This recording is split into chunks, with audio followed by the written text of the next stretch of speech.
Assalamualaikum warahmatullahi wabarakatuh. Selamat pagi semuanya.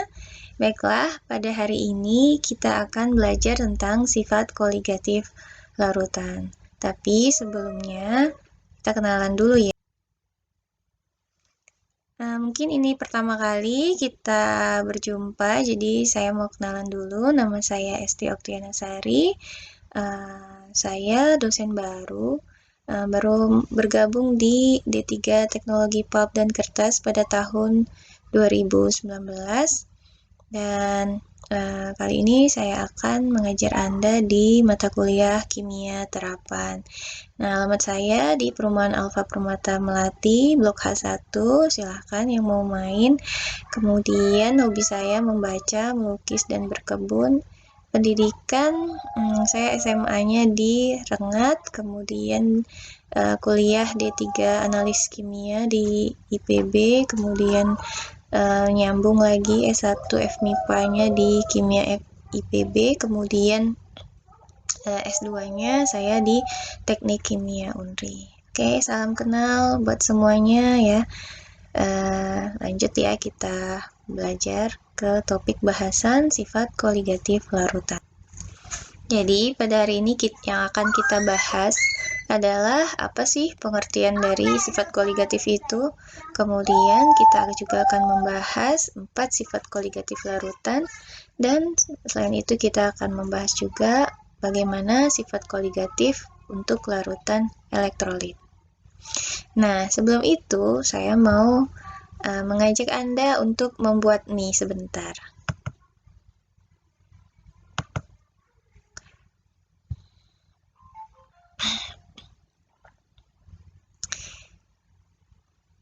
Nah, sekarang Anda di rumah pasti pernah ya memasak mie. Nah, ketika Anda memasukkan mie, pasti Anda menunggu dulu airnya mendidih kan, baru mie-nya dimasukkan. Karena kalau kita masukkan mie-nya sebelum air mendidih, maka akan lebih lama mendidihnya. Nah, yang ajaibnya ketika sudah mendidih, kemudian kita masukkan bumbu, coba perhatikan. Air yang tadinya mendidih, ini jadi tidak mendidih lagi. Nah, ini karena dia membutuhkan waktu atau suhu yang lebih tinggi untuk mendidih. Nah, inilah why, mengapa.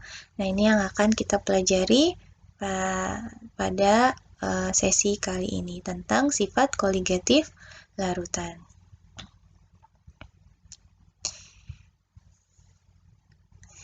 Nah, sebelum Anda mempelajari tentang sifat koligatif larutan, Anda sudah belajar kan tentang cara menyatakan konsentrasi larutan. Nah, untuk menghitung-hitung sifat koligatif larutan ini, maka yang Anda perlu kuasai itu ada 3 cara menyatakan konsentrasi larutan. Yang pertama, konsentrasi molar, kemudian molal, dan fraksi mol. Di sini saya tidak akan mengajarkan lagi bagaimana menentukan kemolaran, kemolalan, maupun fraksi mol, karena Anda sebelumnya sudah belajar ya. Jadi ini Anda ingat-ingat lagi ya, karena ini akan menjadi dasar dalam perhitungan 4 sifat koligatif larutan nanti. Nah, yang pertama tadi, ketika kita memasak mie, maka kita menunggu mie-nya, kita menunggu airnya mendidih terlebih dahulu, baru kemudian kita masukkan mie-nya. Kenapa kita tidak langsung masukkan mie-nya, kemudian kita tunggu mendidih? Nah, coba Anda perhatikan, ketika Anda menggunakan cara yang kedua, itu nanti airnya akan lebih lama mendidihnya, karena membutuhkan suhu yang lebih tinggi. Dan ketika kita memasukkan bumbu setelah air itu mendidih, ketika kita masukkan bumbu, ternyata air yang tadinya mendidih itu tidak mendidih lagi. Kenapa ya?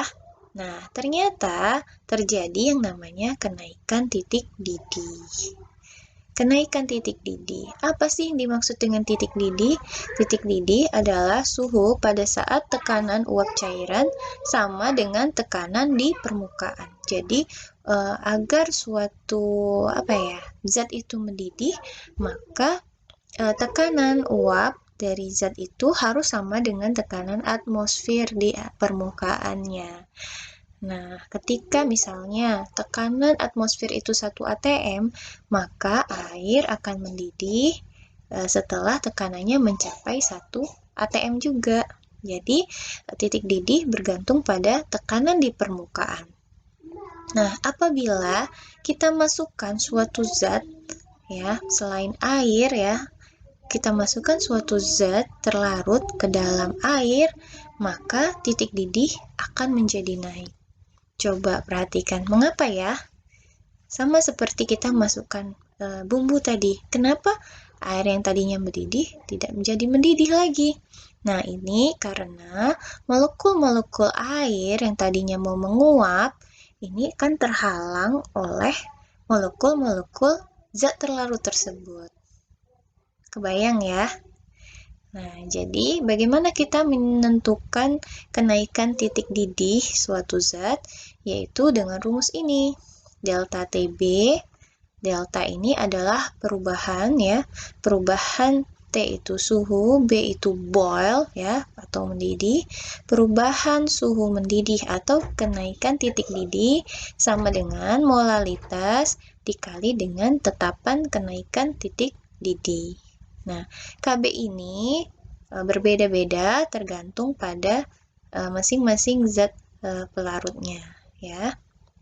Jadi nanti akan ada diberi dalam soal. Nah, ini contohnya. Tentukan titik didih larutan yang mengandung 18 gram glukosa dengan massa molekul relatif 180 dalam 500 gram air. Nah, jadi KB airnya diketahui ini ya. Nah, kita yang ditanyakan di sini adalah titik didih larutan, bukan kenaikan titik didihnya. Jadi yang kita hitung adalah TB, bukan delta TB.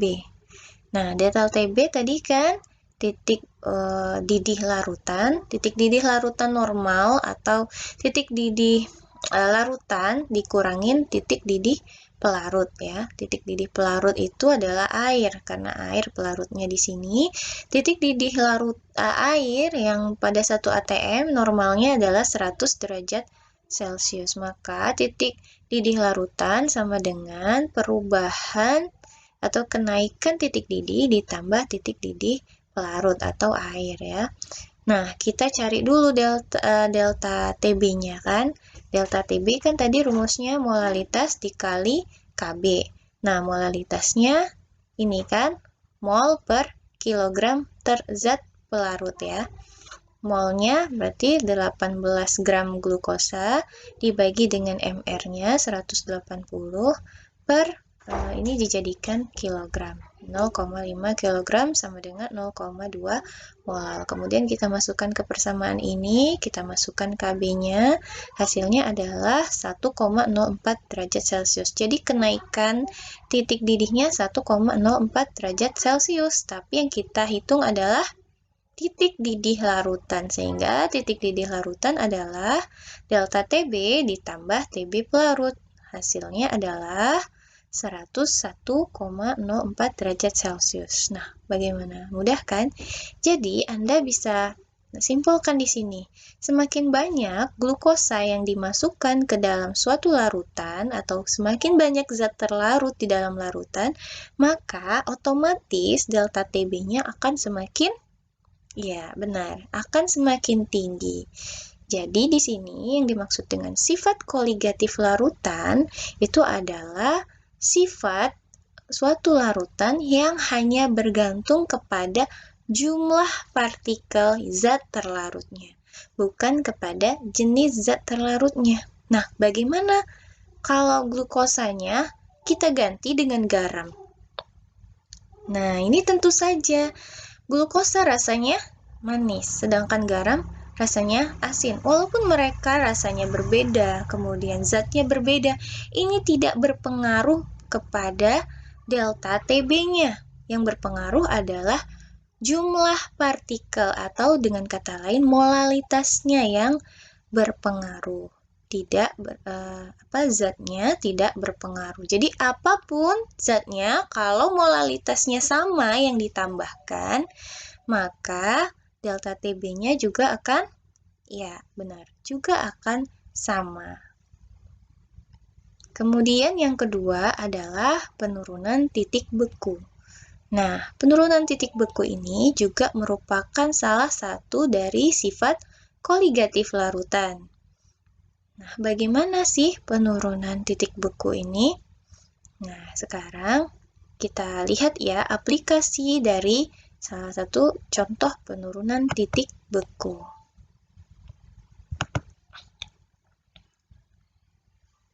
Nah, di luar negeri, ketika musim salju, supaya salju tidak menumpuk, dikasihlah garam.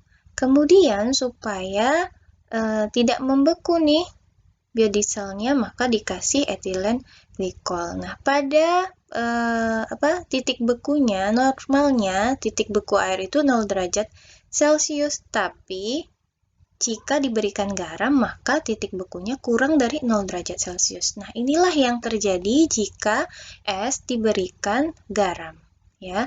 Jadi, partikel-partikel garam itu akan mengganggu ikatan-ikatan antar air, sehingga air yang tadinya membeku, ya, es tadi, dia akan molekul-molekulnya jadi terpencar seperti itu, terpecah-pecah, sehingga yang air yang tadi beku, es tadi ketika dikasih garam dia akan berubah menjadi cair. Nah, bagaimana? Apakah es yang diberikan garam itu titik bekunya sama dengan es? Tidak. Ternyata perlu pendinginan yang lebih lagi untuk membekukan es, yaitu sehingga suhunya kurang dari 0 derajat Celcius baru dia bisa membeku seperti itu. Jadi itu contoh aplikasi dari penurunan titik beku, ya, untuk mencairkan es supaya tidak menumpuk pada saat musim salju. Dan yang kedua, di luar negeri itu harus ditambahkan etilen glikol atau freeze drying supaya ini tidak membeku nih bahan bakar yang ada pada mesin kendaraan. Nah, jadi titik beku adalah suhu pada saat tekanan uap cair sama dengan tekanan uap padat. Nanti kita akan lihat bagaimana diagram fasanya ya. Kemudian suatu pelarut jika ditambahkan zat larut maka titik bekunya akan turun ya. Anda sudah lihat tadi bagaimana gambarannya ketika es itu ditambahkan garam sehingga partikel-partikel garam ini akan mengganggu ikatan dari air sehingga air yang tadinya terikat satu sama lainnya, molekul-molekulnya padat menjadi terpisah sehingga jadi cair. Nah, berapa besarnya penurunan titik beku? Besarnya penurunan titik beku sebanding dengan konsentrasi mol. Jadi seperti tadi rumusnya ya, delta TF, kalau tadi kenaikan titik didih, sekarang penurunan titik beku sama dengan molalitas dikali KF. KF ini konstanta atau tetapan penurunan titik beku. Contohnya, nah ini adalah diagram fasanya ya untuk peningkatan titik didih dan penurunan titik beku. Jadi yang Anda lihat di sini, ini ada diagram fasa dari air ya. Di sini ada di sumbu Y-nya tekanan, di sumbu X-nya adalah suhu. Jadi Anda bisa lihat di sini ada diagram fasa. Ini menunjukkan diagram fasa yang garisnya putus-putus ini menunjukkan diagram fasa pelarut murni atau air. Sedangkan yang garisnya ini menunjukkan diagram fasa larutan ketika sudah ditambahkan zat terlarut. Nah, Anda bisa lihat di sini bahwa terjadi pergeseran. Nah, kita lihat ya. Pada fasa, ini fasa padat ke cair berarti titik cair atau titik beku ya, sama aja kan. Nah, lihat di sini, awalnya di sini nih titik bekunya. Kemudian ketika ada penambahan zat terlarut, maka titik bekunya akan bergeser ke kiri. Artinya terjadi penurunan suhu. Yang tadinya awalnya di sini titik bekunya ya. Misalnya di 0 derajat, ketika ditambahkan zat terlarut, ya akan di sini nih titik bekunya. Sehingga terjadi penurunan titik beku. Nah, ini kita bisa menghitung delta TB dari selisih antara titik beku awal dikurangin titik beku akhir atau sebaliknya. Kemudian, Anda bisa lihat di sini di fase cair menjadi gas itu adalah titik, ya benar, titik didih. Nah, titik didih ini kita lihat titik didih pelarut awalnya atau air ini di sini, di suhu ini 100 derajat Celcius misalnya. Nah, ketika ditambahkan zat larut, maka titik didihnya akan, ya benar, akan meningkat ke suhu yang lebih tinggi seperti itu.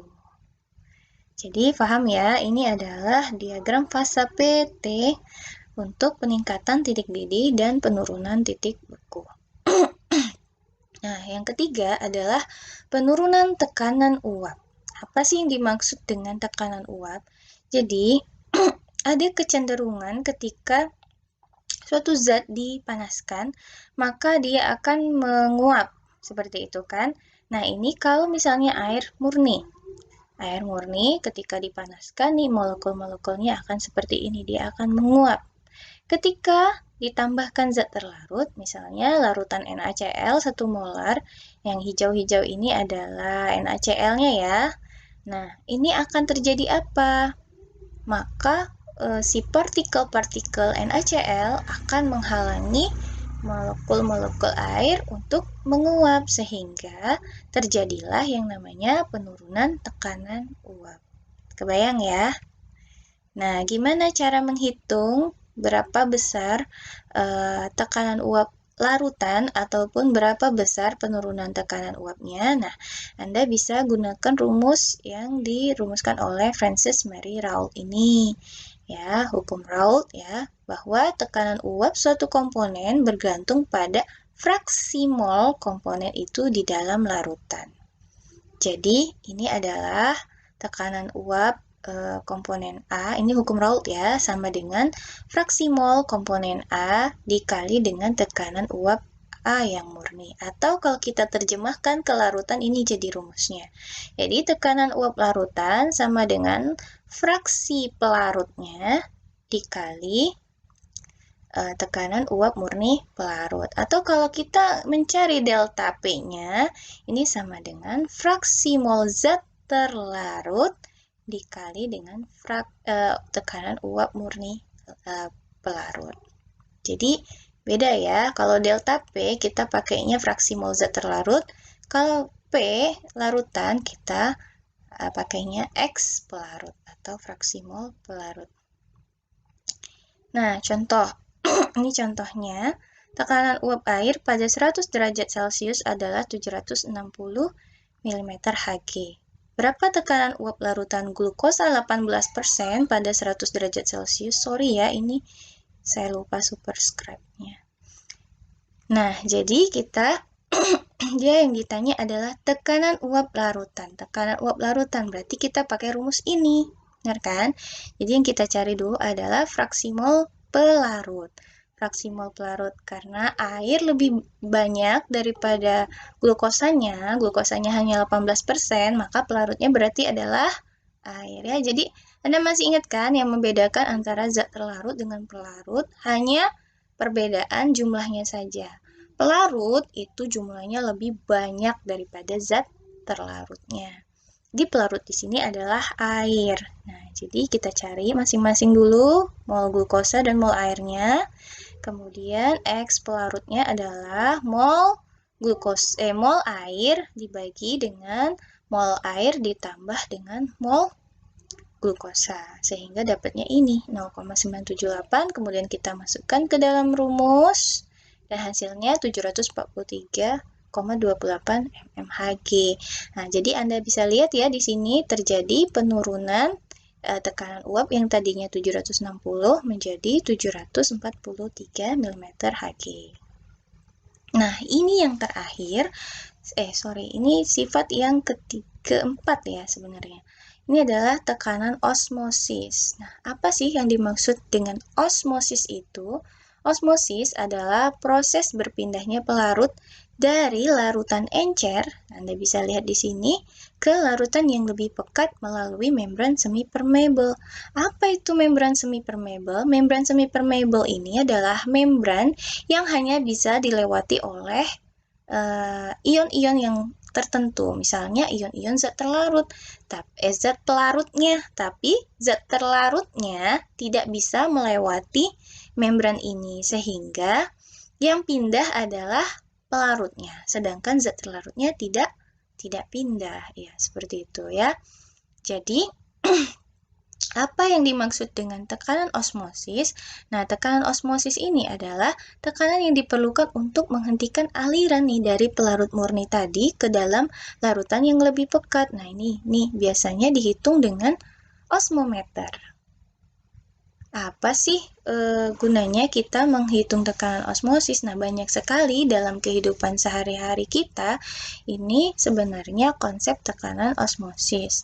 Anda pernah lihat tumbuhan pada saat musim kemarau dia layu, kemudian pada saat musim hujan tumbuhan itu akan menjadi segar, benar kan? Nah, itu juga salah satu aplikasi dari osmosis ini. Nanti saya akan jelaskan, tapi sebelumnya kita akan lanjut dulu ke rumusnya ya. Jadi untuk menentukan tekanan osmosis, ini bisa dihitung dengan mirip dengan persamaan gas ideal ya. Masih ingat PV sama dengan nRT. Jadi ini tinggal diganti saja dengan tekanan osmosis di sini P-nya. Seperti itu. Atau tekanan osmosis sama dengan M, kan kita pindah ke sini ya.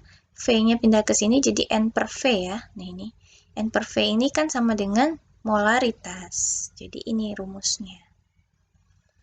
Oke, nah ini contohnya. Hitunglah tekanan osmotik dari 500 ml larutan yang mengandung 9 gram glukosa. Nah ini soalnya sengaja saya buat sama ya.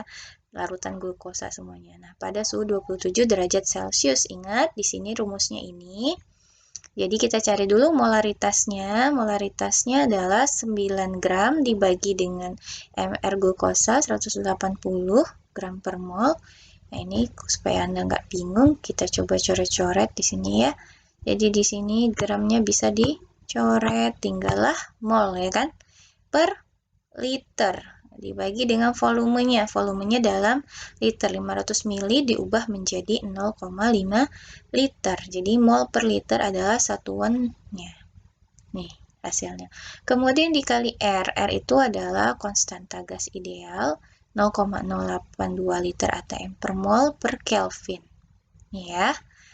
Kemudian dikali T, suhunya 27 derajat Celcius, kita gunakan suhu dalam satuan Kelvin. Jadi ditambah dengan 273, jadinya ini. Nah, sekarang Anda lihat di sini satuannya sudah lengkap. Mana yang bisa dicoret? Ini liter dengan per liter, ini bisa kita coret. Mol dengan per mol, ini juga bisa kita coret. Kemudian Kelvin per Kelvin dengan Kelvin bisa kita coret, sehingga yang tinggal adalah nih ATM-nya ya. Sehingga V-nya atau tekanan osmosisnya sama dengan 2,4 ATM.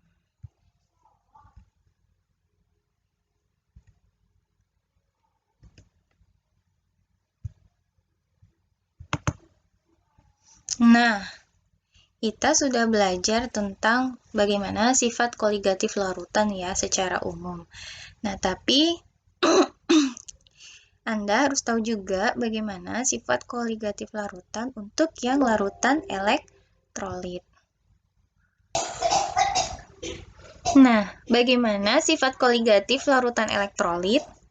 Sebelumnya, Anda sudah belajar kan tentang apa yang disebut dengan larutan elektrolit dan larutan non-elektrolit. Kita refresh sejenak ya.